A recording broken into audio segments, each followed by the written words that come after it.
Hi there. Let's look at hybridization. That is mixing orbitals, mixing sp3 together, mixing sp2 together. That's the idea. So that means we are blending orbitals. To do that, let's look at carbon.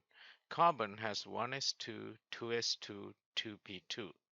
Now, if you write with the indicating the energy of each orbital, um, principal quantum number 1s2, 2s2, 2p2. Now here 1s and 2s are paired, and this is called the ground state. That's the lowest possible based on the Aufbau, right? Now these atoms at the beginning of the universe, beginning of the planet, there's a thermal energy and it jumped into something called the excited state. So the electron, this electron, one of them jumped into the other level, which is 2p, right? So now this is gone and this is jumped onto the 2p.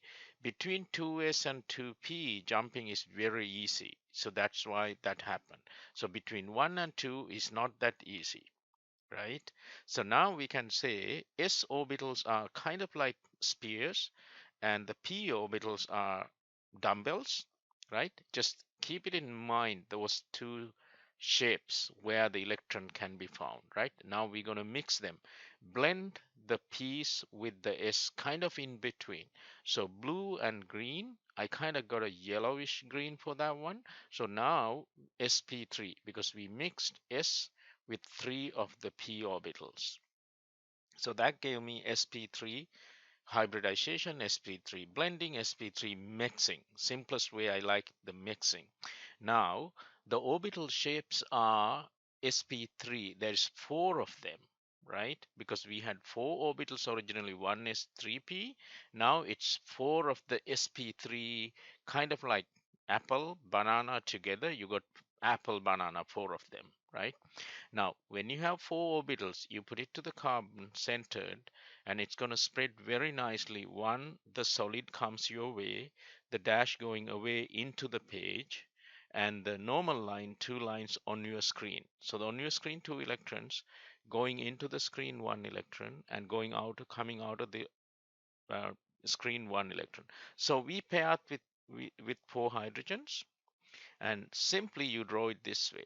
Now you have the solid wedge coming out, dash wedge going in, and this bond is clear, it's 109. This shape is called the tetrahedral. Every time tetrahedral means 109. Okay, now you can also show the 4 sides. That's actually the tetrahedron. So see that. Now also there is 4 single bonds, all sigma bonds, all single bonds, that is also saturated bonds. So that's an important piece to know. Tetrahedral 109, all sigma bonds, all singles saturated. There's another thing. Look at the math here. 1s and 3p, 25% of s character, 75% of p character. That's also an important thing here. That's how we got apples and bananas together, apple banana, right?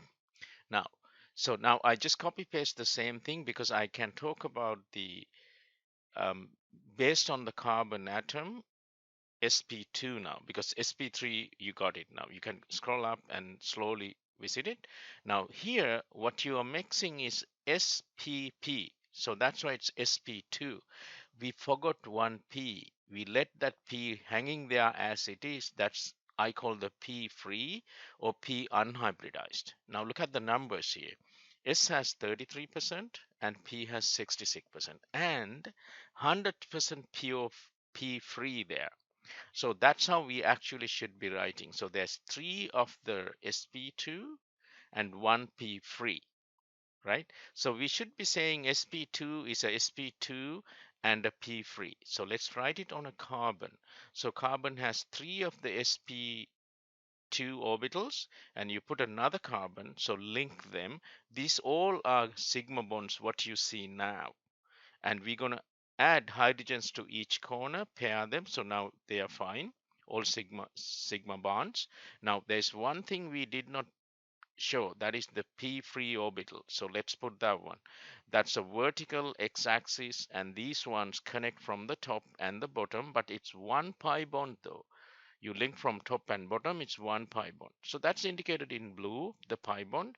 All the other green, yellowish green, are sigma bonds. Now the angle of here is 120, and it's a trigonal planar geometry. So there's one pi bond, it's a double bond, and it's a trigonal planar geometry.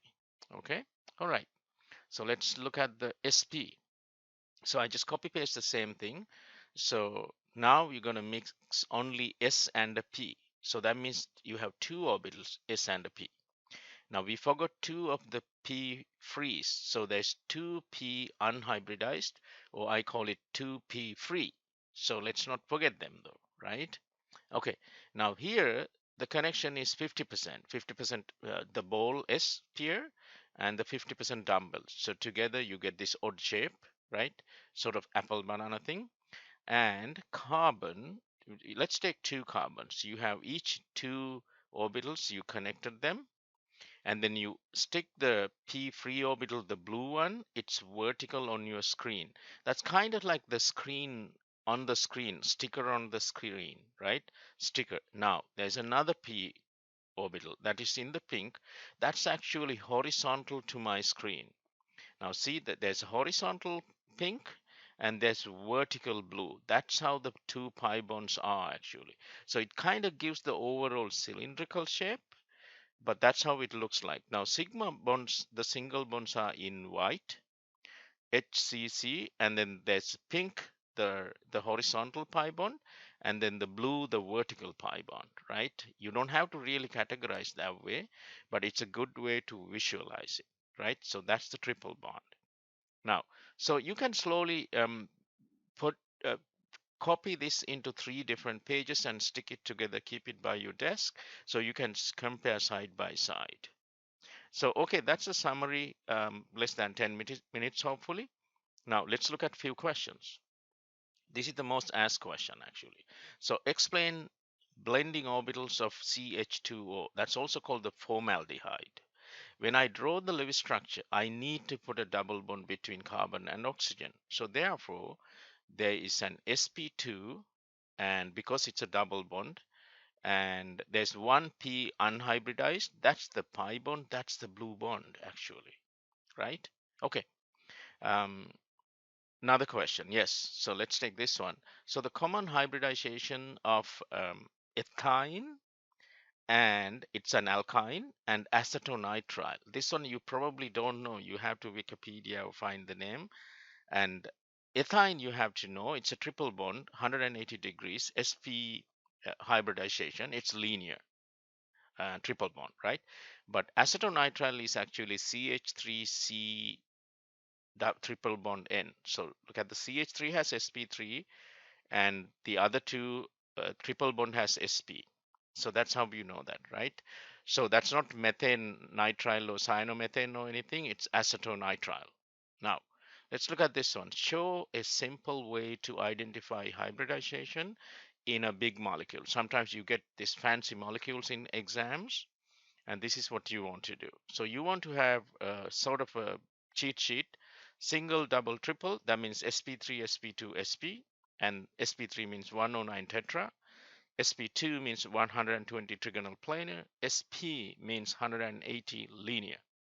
Now, sp3 single, all 4 bonds there, and double, you have to indicate a double bond. Triple, you have to indicate a triple bond. That's it. That's your cheat sheet.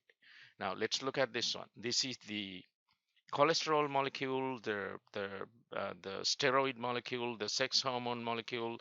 This is kind of everywhere. Most of the questions, exams, they put this molecule. But let's look at a couple of bonds.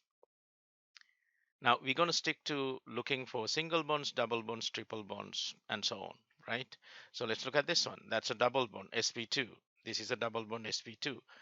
This one is a single bond, sp3, single bond, sp3, double bond, sp2, double bond, sp2 for both carbon and oxygen, triple bond, C2N, and triple sp3 single bond. And this nitrogen is fancy.